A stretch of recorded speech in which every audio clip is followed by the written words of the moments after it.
Ebusiafo, welcome to Chanty News. Here we dive into political issues and we see it as it is. Ebusiafo, Honorable Sam George make political statement against Nana Dankwa Akufo-Addo and the New Patriotic Party. GRA boss up to date. Only contract with Ghana government, but still or stand or oppositioner or sign contract on behalf of Ghana or creating a lot of problem on my Ghana. Yankonko tie ensama Honorable Sam George Eka efa GRA boss na up to date no only contract Ghana government but still all signing contract on behalf of Ghana. It turned 60 in 2021 per the President's own information to Parliament, which was brought through the Finance Minister. The President indicated that he would no longer be giving contract extensions to any public servant except their expertise is scarce and in demand. Now, you have a situation where the predecessor of the current Commissioner General was Kofi Nti, Mr. Kofi Nti. Mr. Kofi Nti had a 4-year contract. 2.5 years into Kofi Nti's contract, he turned 60. The President terminated Kofi Nti's contract and appointed Reverend Amishadai. So the precedence was set. Even though Kofi Nti had a 4-year contract, 2.5 years when he turned 60, they didn't say complete the remaining 1.5 years of your contract. He was asked to go home. And the Commissioner General, Reverend Amishadai, was brought into office. In 2021, when he turned 60, his contract ended. He has worked through 2022, above the age of 60, 2023, above the age of 60, and in 2024, is continuing. In a year, he will turn 63 for 3 years post his 60th birthday without a contract.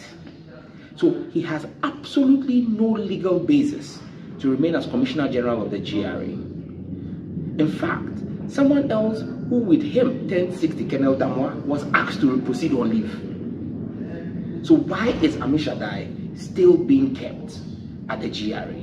And it is in this period, it should be very interesting and it should be of concern to us. It is in this period that he's gone ahead to sign the 100 million contract with SML, the consolidated contract for 5 years. So he signed 100 million Ghana cedis. That's just one contract at a time when he himself has no legal basis, has no contract. He doesn't have a contract extension. And his answer to the board should be to the committee should interest you. The Commissioner General is a member of the board. Yet he says he's unaware because a letter has been sent to the board asking for ratification, a board he is part of. He finds it prudent to sit as the Commissioner General of GRA, 2 years going, he's entered his 3rd year without a contract, and he thinks that he's doing right. And SML is just one of several contracts that have been entered into in the past 2 years by the GRA under the directorship of a man who has no legal basis. Look, Ghana is becoming a crime scene. And the President must answer. And look, I've had to raise this here because this is not the first time. On the 9th of February 2023, Joy FM carried a story. 9th of February 2023, almost a year ago. It's barely 2 weeks to a year. You carried a story where Professor Ransford Jampo wrote to President Akufo-Addo, drawing President Akufo-Addo's attention to this. So the President cannot say he doesn't know. Members of the academia have spoken about this. Civil society even wanted to carry out a demonstration on the 14th of January this year. They weren't given the room to demonstrate against the GRA. We cannot continue. We're a country of laws.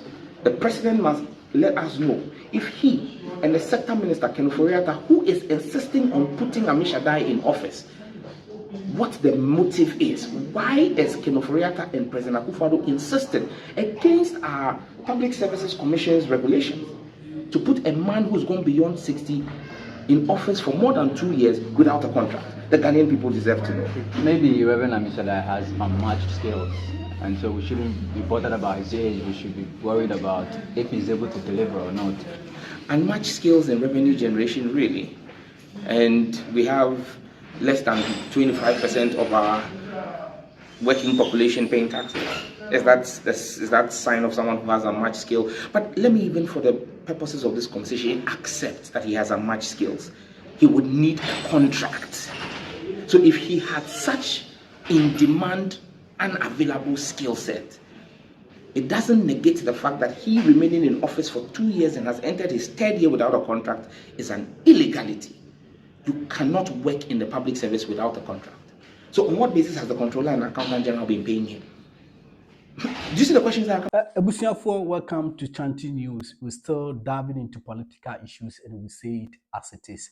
And then, Anope, the former president, John Mahama, making allegations be say, Sisia Omangana no, we don't have a future. Now, this current government, another than Kwekufad government, are destroy normal to the send there, Oba find more difficult. Former President John Mahama enam or create allegations say Nana Dankwa Akufo-Addo amembo no wa create a lot of problem na oba ono obebie books bia mu no one man kure no adedi e de akira oman Ghana nti oba oman Ghana omunya ne ho abotre kwan obefa so no odebu eman. Unfortunately, we're meeting at a time our country is going through a very serious economic crisis. And I've always said that this crisis is self-inflicted. It is the result of mismanagement, and let nobody tell you otherwise. President Kufuor had started the first entry into the international credit market, which was the Eurobond. He borrowed only $750 million. In the 4 years I was president, with everything that we did, and all the developments that you see, we went onto the Eurobond market and borrowed only $3.5 billion. In 6 years of the MPP administration, in the Eurobond market, they went and borrowed $13.5 billion. And my fathers, the tragedy of it is that $13.5 billion would have put an asphalt overlay from Tamale to Paga to halt the deterioration of the highway that goes to Burkina Faso. With $13.5 billion, we would have finished all the work in the Bogatanga Central Hospital. With $13.5 billion, we would have finished the road from here through Navrongo to Wa. There are so many things that we're yearning for that money could have been applied to. Unfortunately, most of that money went into consumption. Use it and eat chicken and feed fat. And eventually, when your creditors come after you, you have no money to repay the loan. And that's the situation in which we find ourselves. We have declared ourselves bankrupt. Most of the time, they try to attribute it to COVID and to Ukraine-Russia war. But we're not alone in COVID and Ukraine.